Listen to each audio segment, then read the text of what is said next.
क्या आपने कभी सुना है कि ग्राम सभा अपने पारंपरिक स्वशासन व्यवस्था के अनुरूप बालू पर टैक्स वसूल रही हो, गांव की समस्याओं को सुलझा रही हो और उस टैक्स के पैसे से गांव का विकास कर रही हो? दरअसल पेसा कानून के तहत अनुसूचित क्षेत्रों के आदिवासी इसी पारंपरिक स्वशासन व्यवस्था की मांग कर रहे थे, लेकिन 24.5 साल के इस झारखंड में अब तक पेसा कानून नहीं लागू हो पाया। केवल ड्राफ्ट ही तैयार हो पाया है और सरकार अब इसे अंतिम रूप दे रही है। इतने सालों के लंबे इंतजार के बाद सरकार पेसा कानून लाए या ना लाए, अब आदिवासियों को इससे फर्क नहीं पड़ता, क्योंकि खूंटी के आदिवासी इस शासन व्यवस्था को खुद से स्थापित कर ग्राम सभा के अधिकारों को मजबूत कर रहे हैं। प्रभात खबर की रिपोर्ट के मुताबिक जिले के जिउरी गांव में पारंपरिक ग्राम सभा की 15 सदस्यीय कार्यकारिणी समिति का गठन किया गया है। आदिवासी ग्रामीणों का दावा है कि वे अपनी पारंपरिक स्वशासन व्यवस्था के तहत बनाए गए इस समिति के जरिए आजीविका के स्रोतों को बढ़ाने का प्रयास कर रहे हैं। इसके तहत गांव के 30 परिवारों ने अपने टांड में सिमिया लता के पौधे लगाकर लाह की खेती शुरू की है।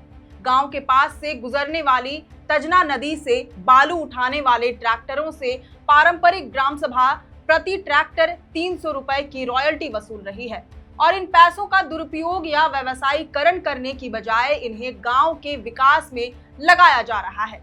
गांव के बालू का उपयोग जिउरी और आसपास के गांवों में हो रहा है। गांव में पाइपलाइन से पानी लाने की व्यवस्था की जा रही है। पारंपरिक स्वशासन व्यवस्था लागू करने के जरिए गांव में ही आपसी विवाद के मामले निपटाए जा रहे हैं और तो और गांव में बाहरी लोगों का प्रभाव ना हो, इसके लिए गांव में बाहर से प्रवेश करने वाले लोगों से पूछताछ की जा रही है, उनसे डिटेल्स मांगे जा रहे हैं और एक रजिस्टर में दर्ज कर उसे मेंटेन किया जा रहा है। प्रभात खबर की रिपोर्ट बताती है कि इस कार्यकारिणी समिति के बारे में राज्यपाल, मुख्यमंत्री सचिवालय और खूंटी के डीसी को भी सूचित कर दिया गया है। इस समिति में पारंपरिक अगुवाओं के अलावा उपाध्यक्ष, कोषाध्यक्ष और सदस्य के रूप में 5 महिलाओं को भी शामिल किया गया है।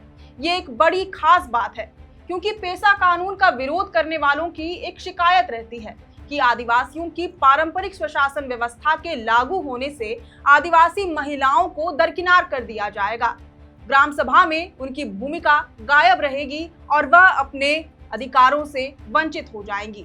जबकि इसके ठीक उलट इस 15 सदस्यीय कार्यकारिणी समिति में महिलाओं को भी शामिल किया गया है।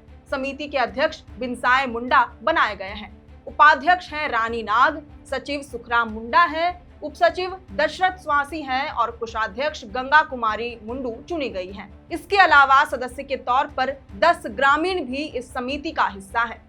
रॉयल्टी वसूली को लेकर समिति के अध्यक्ष और पेसा कानून पर सालों से काम कर रहे ग्लैडसन डुंगडुंग का कहना है कि चूंकि जिउरी एक खूंटकट्टी गांव है और विलेज नोट में ग्रामीणों का गांव के संसाधनों पर अधिकार है, सीएनटी एक्ट की धारा 8 भी गांव के संसाधनों पर ग्रामीणों को अधिकार देती है।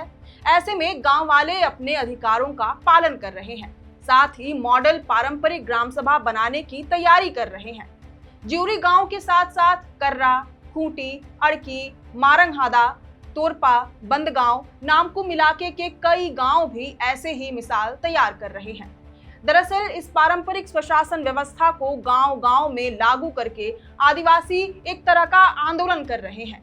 झारखंड निर्माण के 24.5 साल बीत जाने के बावजूद पेसा कानून को बेवजह टाला जाता रहा, जबकि संविधान की 5वीं अनुसूची के तहत आने वाले आदिवासी बहुल गांवों में पेसा एक्ट को लागू करना अनिवार्य है।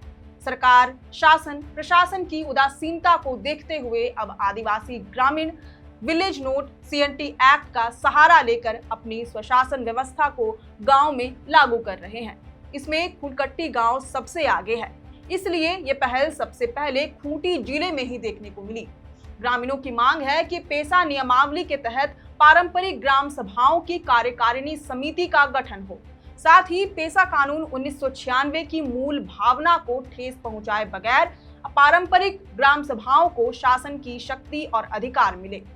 हालांकि अब देखना होगा कि आदिवासियों के ऐसे तमाम प्रयासों और दबावों के बावजूद झारखंड में पेसा कानून हकीकत में तब्दील होगा या नहीं, या फिर आदिवासी खुद से पारंपरिक स्वशासन व्यवस्था को लागू कर उसे संचालित करेंगे और कहीं ऐसा ना हो कि पेसा कानून के नाम पर फिर से झारखंड पंचायती राज एक्ट आदिवासियों के ऊपर थोप दिया जाए। अब इस पूरे मसले पर आपकी क्या राय है, ये हमें कमेंट करके जरूर बताएं। अगर आपको ये पूरी जानकारी पसंद आई हो तो इस वीडियो को जरूर से लाइक और शेयर करें। हमारे चैनल लोकतंत्र 19 को फेसबुक पर फॉलो और यूट्यूब पर सब्सक्राइब करना न भूलें। फिलहाल लेते हैं अलविदा। जोहार।